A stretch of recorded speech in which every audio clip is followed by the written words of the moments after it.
Welcome to the Culture of Agriculture, brought to you by Sputnik Equipment. Well, we'd like to welcome everyone to the Culture of Agriculture, sponsored by Sputnik.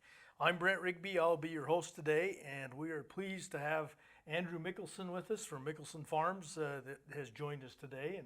And we're going to kind of talk a little bit about his farm and kind of the history of where they started, kind of where it was at, and a little bit about yourself. I think let's start out a little bit about yourself. Okay, well, we can try. So my name's Andrew Mickelson. I'm a sixth generation Idaho potato farmer. Sometimes I look at it, sometimes it's seventh. Today I'm going with sixth generation. So I'm married. I have two beautiful little girls. They're definitely a handful. Anytime you want to babysit, you're more than welcome to. And I'm a part of Mickelson Farms. We farm in Southeast Idaho, north of Idaho Falls. We farm in Osgood area, up in Hamer, and over in the Ashton, St. Anthony area. And you also have a brother that is farming? Yep, I have a brother that farms. Mm-hmm. I have a brother-in-law that's farming. My dad's heavily involved still, and my mother, when she's not doing state legislature, is also pretty heavily involved in the financial side of it. And she's busy right now. She's a little busy right now. She's working on the water issue, trying to make sure that we have the water this year to be able to grow the crops. So it takes a family. Yes, it does. And we sure appreciate your time today. I know you've been in many meetings already, so we appreciate you taking some time out to come and visit with us and talk a little bit about agriculture, which is a very key role for both you and I. I'm happy to be here, and I think it's important that we do tell our story, that we get it out, what agriculture is about, what it's really like. And so anytime I get an opportunity to this, I'm happy to be here. And I hope any farmers that are listening to this, when you get the opportunity, share your story. Yes, indeed. What keeps you in farming? You know, some days I really, really wonder, because we get all of this regulation that's getting thrown on, more rules, more, just so much stuff coming each and every day. We've got ESG, the environmental social governance, coming in, and that's a pain. And it's nonstop, but you know what? I must really love it because I keep doing it. And I think it's because we're creating something. And that is what I love about agriculture, is we are taking dirt, literally, and turning it into something that feeds the world. Yep. And I love that we're in an industry that we are truly creating something. We're not simply repackaging. We're not simply just a service. We're making something that people have to have. And for me, that's a big part of it. And, you know, there's just something about farming. The differences every day, doing something new, trying to solve different problems. Yep. We're the jack of all trades. Some days I'm an electrician. Some days I'm a plumber. Sometimes I'm an agronomist, businessman. I mean, take your pick. We get to do everything. Exactly. It's you become well-rounded, don't you? Yes. Yes. And of course, the thing is it's very satisfying. You talk about the crop. You plant it. You watch it come up. You have the issues that you deal with that you have to work through to keep it going. And then you watch it come out. And then your family even packages it and ships it. So you're kind of from the beginning to the end of getting it to the end user. Yeah. So we kind of skipped over that at the beginning. So well, we can go back. We can start. We can start over there. No. So our family farm in its current structure started in the mid to later 80s. It's a little bit older than I am. Mm-hmm. But we started with an old packing shed and the farm. And that was kind of how we started out. It wasn't very big. We weren't doing a ton. But, you know, at the time, it was still decent. Mm-hmm. But since then, we've really kind of just expanded, especially vertically. We're pretty well vertically integrated. So currently, we grow the seed potatoes that we need, and we sell those as well. Mm-hmm. Then we have our commercial potato production, which majority of it is going to the fresh market, a little bit in the process. We have 2 packing sheds now that we run pretty consistently, packing for grocery stores and food service. Food service is our primary focus. Mm-hmm. And then we also have a processing plant, Potato Products of Idaho. So we kind of go from start to end. Yep. We don't truck it. leaving there to the grocery stores. We don't own the grocery stores, and I don't want to. I don't want to deal with that. So, But that way you kind of control that all the way through in that marketing aspect. And have you seen benefits to that? you know, I think it is really beneficial. If nothing else, that you get to see it and you get to have the cool conversations like we're having today. But we cut out all the middlemen along the way. We're not paying the premium for seed. This year's seed is really expensive, and I'm really glad that I'm not having to pay full price. But that's where the market's at. Granted, the fresh potato industry is sky high too right now. But that's really nice. We always know where our potatoes are going. It really creates a great synergy between the farm and the warehouse, where we're working together to fulfill those customer needs. We always know that we have a quality supply ready. We're always going to have that because the farm's there. And the thing about that too is, as you're growing the crop during the season, you understand what you're going to need to be in that warehouse and to be shipping. Yeah, and know the product. Yeah, then we always miss something, and the warehouse is very happy to have me come in and, hey, we got a little problem here. Oh, I guess we better do better.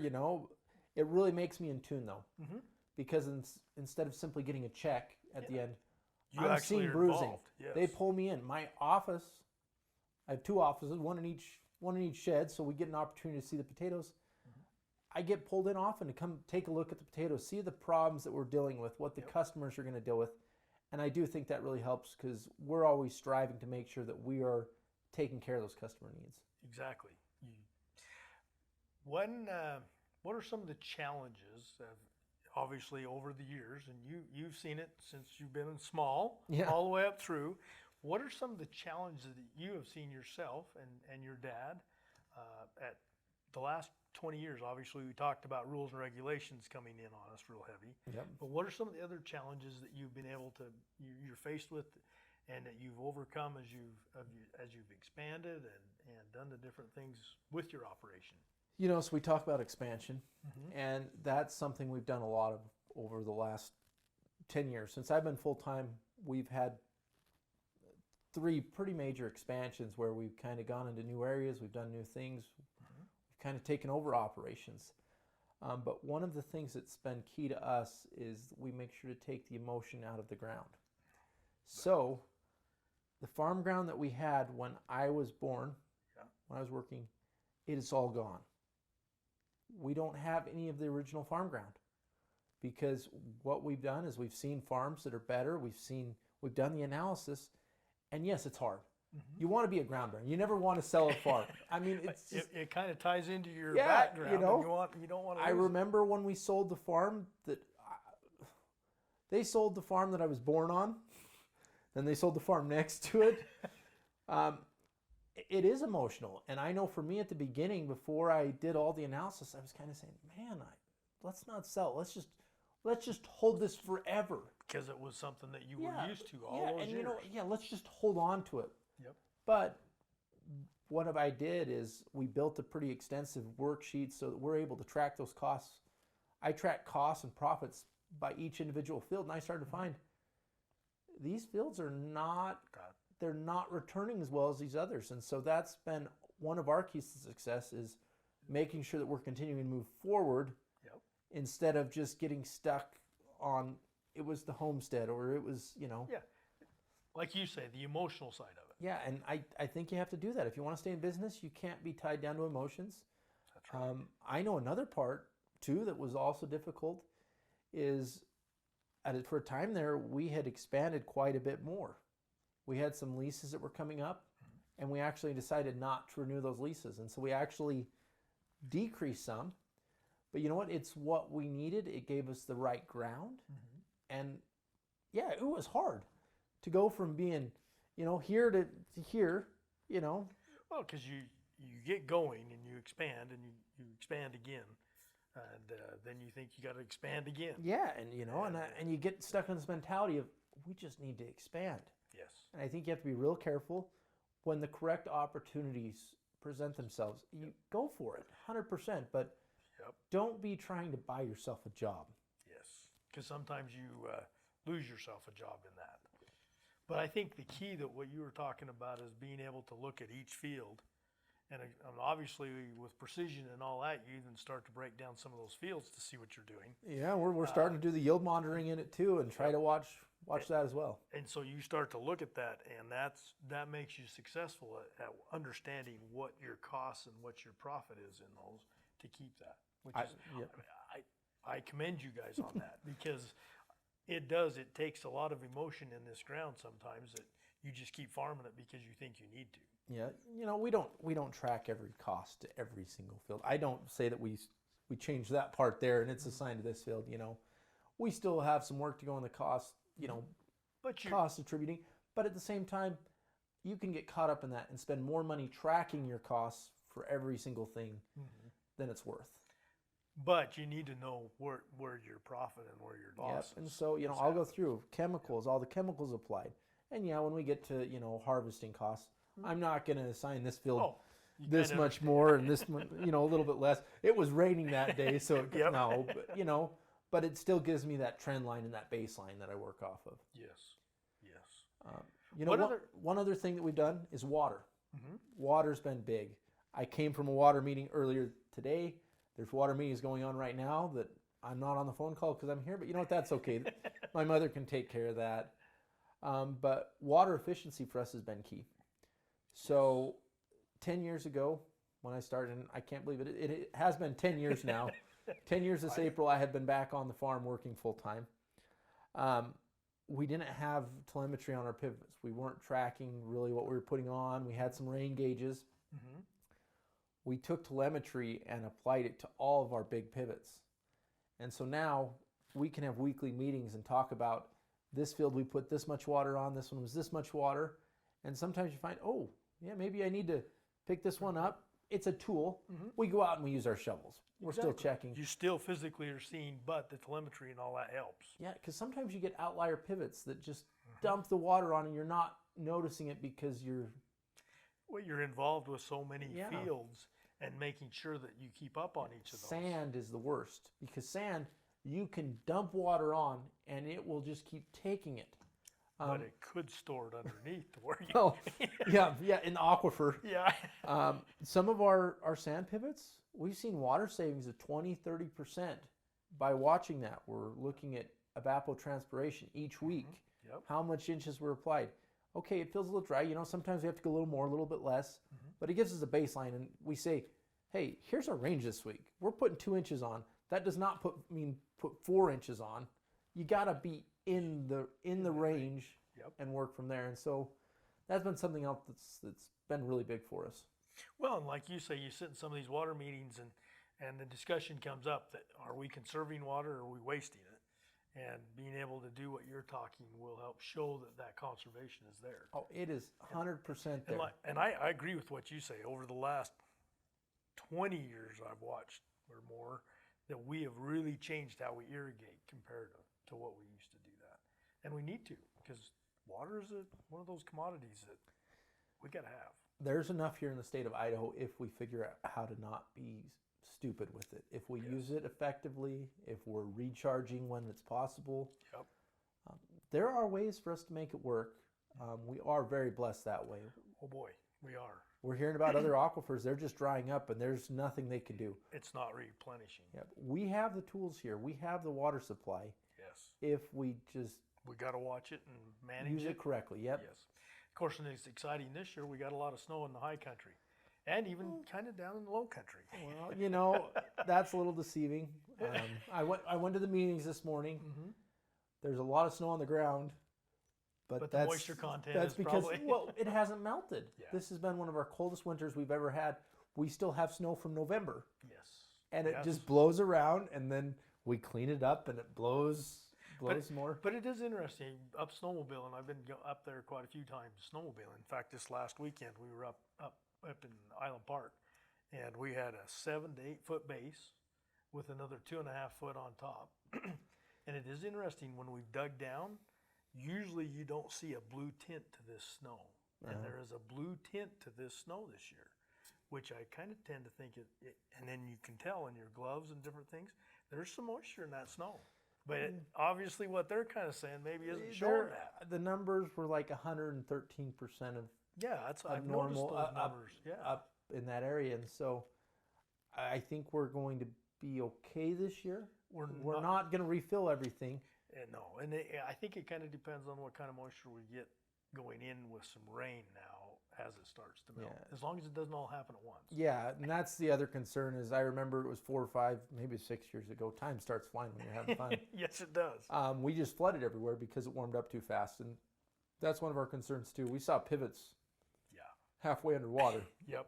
Well, and the bad part about that is then it all goes down the river too fast, and you don't get to store but it what does you fill the aquifers in American Falls. It does help. Yes, it does. But then they ship that back up to us. So That's right. That's right. What other crops do you? Obviously, we're talking a little bit about mostly about potatoes, and that's kind of been your key crop of what you're doing by going from the start to finish with the processing and packing and all that. What other crops? Obviously, you got to have other crops that kind of fall into place and you rotate around. You know, we really are potato farmers through and through. So we do a little bit of wheat, a little bit of barley on the side. We trade some ground around, but I mean You just kind of use that to fill in to get the next fill in. potato crop. I mean, for us, it's all about potatoes. That's if we can trade ground so we can have more potato ground, you know, we do that, and we'll give up the wheat acres. That is our focus. Is on that. You used to grow a little canola too, didn't you? Yeah, we still do that? No. We found that it didn't seem to help us, and it kind of got into our potato harvesting time, and so as we went through that analysis, we found that the canola was really not. Just didn't do what. It wasn't worth the extra time, effort, energy, and throw everything off. It just wasn't worth it.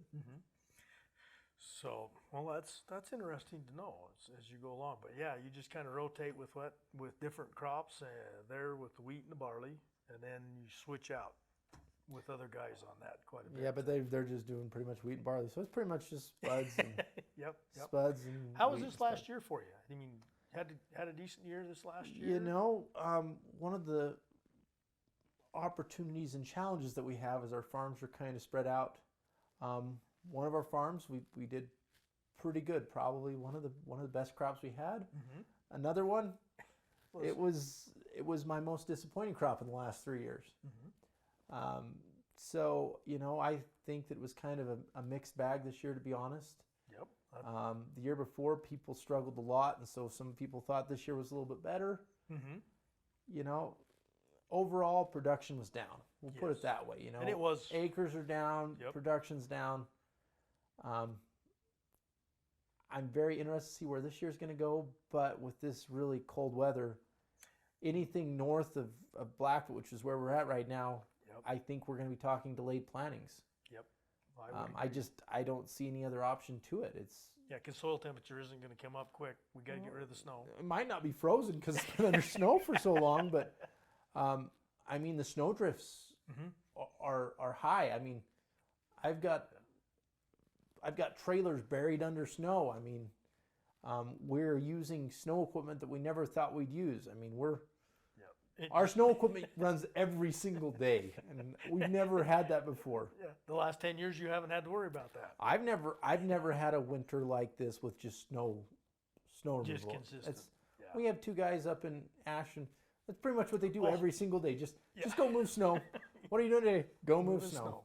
Yeah. Yep. There's a lot of snow up in Ashton right now. Yeah, or go get the trucks stuck. We like to do that too. Ice, get them stuck on hills, have to go dig them out, drag them up hills. Yep. The normal winter stuff when you get into this type of deal. Yeah. So it's what as far as your farm, you're obviously one of the owners. Yep. Or involved in the ownership of that. Going forward, I know your dad. He's very heavily involved. He's always been kind of the silent. Well, I don't know if you'd say silent. Mark, but he just kind of does things. Yeah. He just doesn't like to talk to the salesman. Man. That's what it is. No, you know, he's still heavily involved. And then he had a brother that was in the warehouse. Cousin. Yep. So our family, we have my dad's cousins run the warehouse and the processing side. They kind of run that show, and so we have a nice delineation there where we're able to focus on the growing of the potatoes between my dad, my brother, and I. Yep. You know, that's kind of where we focus, and we trust them to run their side of the business, and they trust us to run. And it's been very successful. Yep, I cannot complain. So. What is unique to your operation, do you think, over the last, 40, 35 years? Well, I'm not that old, but thanks. I guess I'm getting up there. Probably 35 years, okay. You know, I think we've touched on it. I think it's just that taking emotion out and making sure that you're focusing on what matters. Mm-hmm. Not getting caught in the weeds of, you know, not getting caught up in just, but, you know, let's focus on this wheat. Yep. We focused on potatoes. We picked that thing that we were going to be the best at.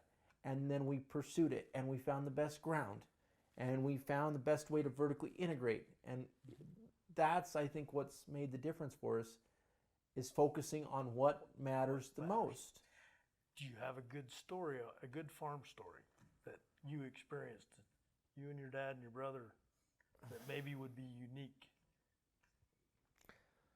You know, you put me on the spot here trying to come up with stories. I know. Here, I'm going to have to take a really big drink of water. Yeah, I would agree. But yeah, you probably had some stories out in the field of something that's happened that would be kind of interesting. I've got a great story from about 4 days ago. This is just me. Mm-hmm. They'll probably edit it out, but we're gonna tell it anyways. So I'm working in one of our buildings trying to do some maintenance, and they've got these cans of spray foam. Mm-hmm. That you go and spray and, fill in the gaps. And so, I was getting a little impatient. It was cold. It was in the back of my pickup. So I go and take this can. I get it pretty close to here, probably a little closer than I should have. So I go to pick it up, and I drop it. Well, the lid comes off. It hits the ground. Oh, no. And it takes off. And so it hit me right here in the chest. I have a nice bullseye. Literally, it broke the skin. It ripped through my shirt, my coat. Oh, no. Thought I was dead for a minute, but you know what? I survived. So we're going to have a safety lesson today. Do not heat up cans of foam. Okay? Because it is they expand in the can. Yeah, nope. Do not do that. I regret that decision. I think I'm going to be filling it for another couple weeks. And maybe I'll have a permanent, nice little scar there for a bullseye. You'll remember that for a long time. It's got an inner ring and then another outer ring, and then it's purple and yellow and every other color all around it. So it might be that way for a day or two. So I don't know. There's a story.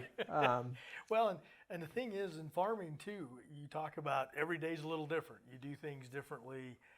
Tomorrow is going to be you had meetings today. Tomorrow is probably going to be another different day on your agenda of maybe being out checking on the potatoes in the storages or doing something else in that aspect. It is different every day. And so you have experiences of what you just said there that a lot of times we don't experience those unless we're out there doing that. Yep. Nope. And that's for us, that is one of the big things we are about is we have a large operation and, we could probably just find a reason to hang out in the office all the time. But that's not how we do it. We're out there in the field. Talking about Spudnik equipment since we're here, we started using a 12-row last year. Mm-hmm. And I spent 100% of the time in that 12-row. Yep. I spent a lot of time in the sprayer. The one area where I don't seem to get to spend a lot of time is harvest. Mm-hmm. For some reason, they don't trust me. You're just trying to keep everybody straight. It must be, by the time we get done with this, people are going to think I'm really accident prone. But I've got another good story here with the harvester. They let me run a harvester for one day, okay? So I pull up and, you never know where to park in the field because crossovers are coming past, trucks need to drive. We had a new opening. So I park a ways behind the harvester, okay? Mm-hmm. I start going for harvesting. Oh, you know what? The rear cross, it plugs up. I was dumping spuds out the back. And so, I got to pick up and I've got to go back and re-dig. So you remember what was behind me? Well, I did not remember this. So I'm backing up and then I stop. All of a sudden I say, oh, my pickup's back there. I'm not going to look right now. I'm just going to go. So I go and I dig, and I had to do that for a couple hours. I was filling in for my brother. They trust him to drive the harvester. I go and look at my pickup afterwards. So you got your diviner on the back. Yep. The paint on my hood Was rubbed with the diviner. with the diviner. Nothing else was wrecked. I didn't have to do anything else before I traded it in. But yes, so that's why they don't let me drive potato equipment, I guess. Well, you didn't hit it totally, so you did all right. Yeah. That's pretty... Let's just say that, let's just pretend that's the only time I almost wrecked or did wreck, and stick with that. But it takes a lot to orchestrate harvest. I mean, when you start talking about harvest, it takes the operator, obviously. It takes somebody keeping up and track with everything going from the field into the cellars, making sure you got a crew there. I mean, no, it is a process. And you harvest probably for what, 6 weeks? No, we don't have that luxury. Okay, so maybe you're being facetious with that comment there, but sometimes it feels like 6 weeks. Yeah, no, it feels like a lot longer than that, to be honest. But no, we're generally starting that 15th of September, and we're really shooting to be done by October 1st. Mm-hmm. Sometimes we get out there to the 5th. I don't ever want to hit the 10th. But 3 years ago, I can't remember the years. It was when we got blizzard. Cold. Yep. I've had to dig on 2 Sundays. We have like a don't work on Sunday policy, at least for that. But we had to dig on our own a couple years ago, and then we go and the last year or two, wouldn't go and help the neighbors on Sunday so they can get done before the cold. Mm-hmm. But no, so we have a really short time frame because of our shorter growing season here. Yep. Trying to get that length to get the we don't have that there. We have to grow them as long as we can. We got to harvest fast. Yes. And for us, so the farm that I mainly manage, we run three Sputnik harvesting sets. We got 6160s, and I think we're all 6740s now. Yep. Then we run this year we're up to 4 carts. We have one of the new carts. I don't remember the number. 4735. 4735, and then I've got the 3 older ones. Mm-hmm. So on that farm there, we will run 3 harvesting sets and 3 unloading sets. And with those, we will have to dig between 100 to 125 acres per day per set to get across the time frame that you want. And it is a mad dash.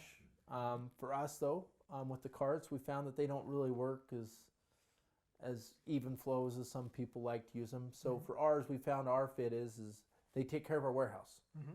So during all of harvest, we're running 2 potato warehouses, and so those carts all day long, they go load warehouse trucks. We don't have to set up a transload. Mm-hmm. It gets that little bit of extra dirt out, and they're out. And spuds are shipping out the next day to head all over the place. And that way you keep the trucks coming to the sellers on the other side. Yep. So that it keeps that harvester always moving. Yep, it works out really good, and that's a big thing too, is watching efficiencies there. So we're tracking truckloads, making sure how much is each harvester doing, how many sacks are they digging a day. We're really trying to dial it in to make sure we're hitting those efficiencies. Yes. You hear too many stories of the harvester that did 4 truckloads in a day, and if that's sad. me, I'm getting fired. I'll fire myself. They've got to move. For us, that's what it is. Our window is so long. Short. We got to get it done. Yes. And that's one of the hard things and kind of the fun things too. But you have a time frame, and you just have to get it done. It doesn't matter whether you're tired, whether you're grumpy, whether you're having a bad day. You got to push through it. You got to push through it. You got to dig. You got to get it done. Yep. We work some pretty long hours. But that's how you get the crop in. And here in Southeast Idaho, that's what you have to do. Our windows are too short. We just don't have those luxuries. And like you say, the further north of Blackfoot you go, you find we go south a little bit. There's a little bit more leeway because they start a little earlier because they get in a little earlier. Maybe, but everyone's trying to grow their season. Their frosts are just probably delayed down south a little bit more. That's probably the biggest benefit. Yeah, but I always remembered having to do things quicker up that way than down south. That's we like to do it fast. That's right. Planting, harvest, it's all just. It's key to get it in the ground, then get it out. This year with the snow on the ground, I'm sure harvest is going to be a mad rush because I could see it delayed by a week or 2. Yes. And so when it comes to harvest time, we're going to probably be putting in some long hours. We're going to be making sure those planters roll. We run 14, 15 planters. Yep, to get. They're not all red. No, but that's to get across the ground, right? But, we we got to get the potatoes in the ground. We do definitely use them. I definitely prefer the red ones personally. Those are the ones they let me drive. I haven't. Well, you did well with the 12 row, so. Yeah, then I'll probably get stuck in it again this year. But it's that's been an amazing machine. We're still struggling through a little bit of the few little things that we need to little tweak. Things. Yep. But the electronics have actually worked really well. That depth sensing was very surprised. Worked really well. Overall, besides some weight issues and some traction issues. To get up some of those hills or side hills on that. Besides that, it worked really well. And so I think in the right soil conditions or with the right tractor, I think it could be pretty impressive. I know I was running it with 8 rows, and it was kind of a pain because the rows don't quite match, that 8 and 12, Yep. We figured it out though, but it could easily hit 100 acres a day. Even on its bad days, the 8 rows. If I had a really good day, I was happy to get to that. And I mean, I was doing more than that. With that planter, I had to take some days and do other stuff, and the planter even sat a couple days, but it still beat all the 8 rows, even with me starting about 4 days later and probably taking off doing 3 some of the days things in the that middle. you Yeah, needed to. Yep. So that's it was cool to see that technology continuing to advance there. I look forward to seeing some of that technology even in the 8 rows. Well, and I think that's one of the things in the ag market. I think that we've got to continue to push the edge so that we get the efficiencies that we need, because the equipment seems to not go cheaper. So I don't know. I keep waiting for Sputnik to announce that they're going down. decreasing their price, but I haven't seen that yet. But I haven't seen that with anybody else either. So Yep. What maybe to kind of wrap a few things up, what do you see in the future for Mickelson Farms? What as far as longevity going down through the road, 10, 15, 20 years from now? You're going to be still involved and going strong? Yeah. Since you kind of pointed to my age there a little bit, Well, you're still young, see. Yeah, but on a farm, I think you start feeling older. You do. Well, it's like you say, a lot of long hours, but you're not. We're not really easy on our bodies either. Like shooting yourself with a can of foam. I don't know. It's tough. As I look at it, we're going to continue to try to be a quality provider of famous Idaho potatoes across the nation. We want to make sure that we continue that. Technically, I'm the 3rd generation, and so part of that is I don't want to be the one that screws it up. Yeah. That's really probably my number one goal is just don't screw it up. Keep it going. Huh? Yeah, keep it going. I mean, that's really what it comes down to is I want to see it keep going. If nothing else, if we don't expand at all, I want to at least hold it together and continue to be the quality producer that we've been. Yep. But it is hard. I mean, we're looking at labor is going crazy. Luckily in Idaho, we're not dealing with the overtime and heat requirements. We hear that Washington, Oregon are getting inundated with that. Yep. But even the H2A adverse wage rate is over $15 now. And also getting enough in to work on that. Yeah, that's a struggle.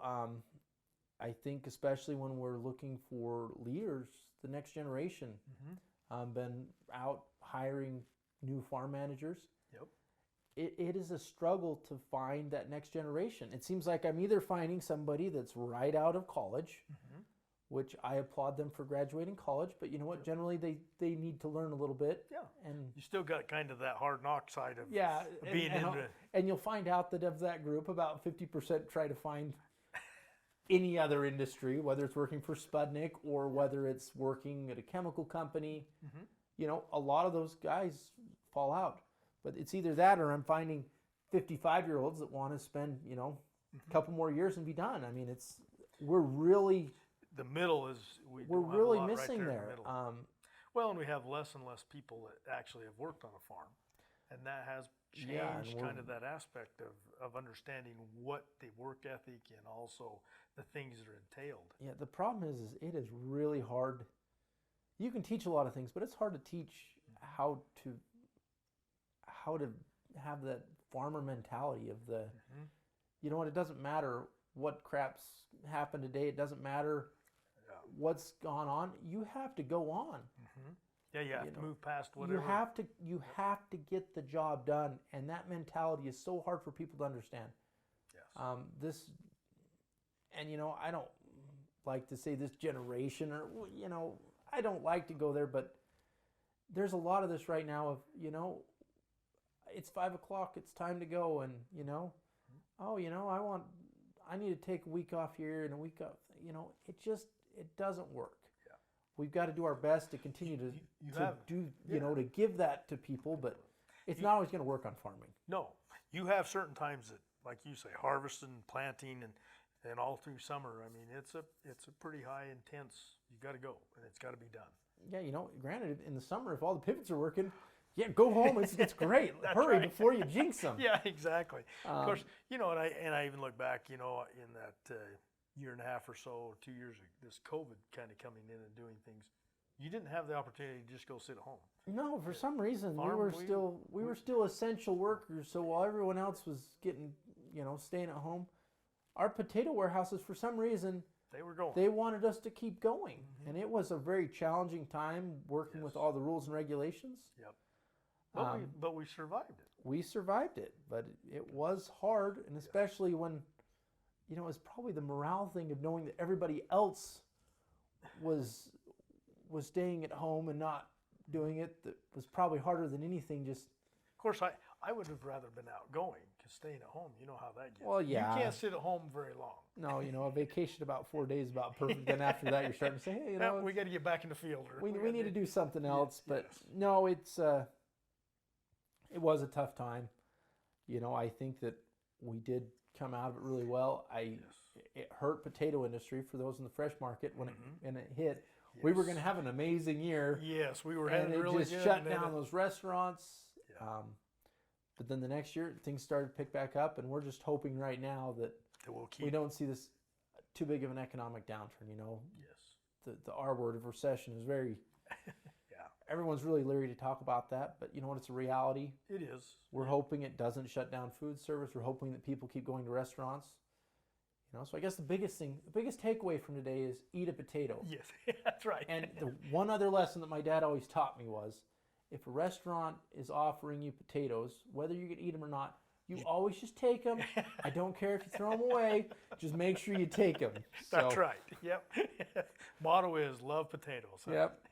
Yep. And we appreciate the partnership we've had with Sputnik. We've worked together. When I started was the first year that we went to all Sputnik harvesters across. We're not still that way, but with some of the expansions that changed a little bit. But it's been a partnership from there. We went to the 8-row planters. A lot of our cellar systems red. I mean, Sputnik has been an awesome partner as we've continued to grow and expand, helping us find equipment as we need it, and also, the service and keeping everything going. So it's key, and we appreciate being able to work with you guys and all the other growers. I mean, that's the fun part. I look at it personally. My fun part of the job is coming out and working on the farm. Yeah. The office work is always. We've always got a truck or a tractor that's got your name on it. My name on it. That's right. Well, I'll need to come out, won't I? Yep. I have to get that fixed anyway. Yep. Well, is there anything you'd like to add? I like this part that we're promoting Idaho potatoes. Well, I think for everybody out there in the ag industry, keep at it. We know it's tough. We know it's hard. Yes. We know that there's really tough times. And you got to work through them. You got to work through them. And, I've been pretty involved with Farm Bureau as well. One of the things I guess I would just say as part of this, as my final thoughts is farming is tough, and mental illness is a struggle with it. And so I guess I want to reach out and say to everybody, we're a family in this together. We're all working through it. And when you have struggles, don't hesitate to reach out to your neighbor. Yeah. Reach out. Let's make sure we're watching our neighbors and making sure that we're checking on them. We don't want to hear of any more stories of a farmer that committed suicide because they couldn't see the end and we didn't know what was going on.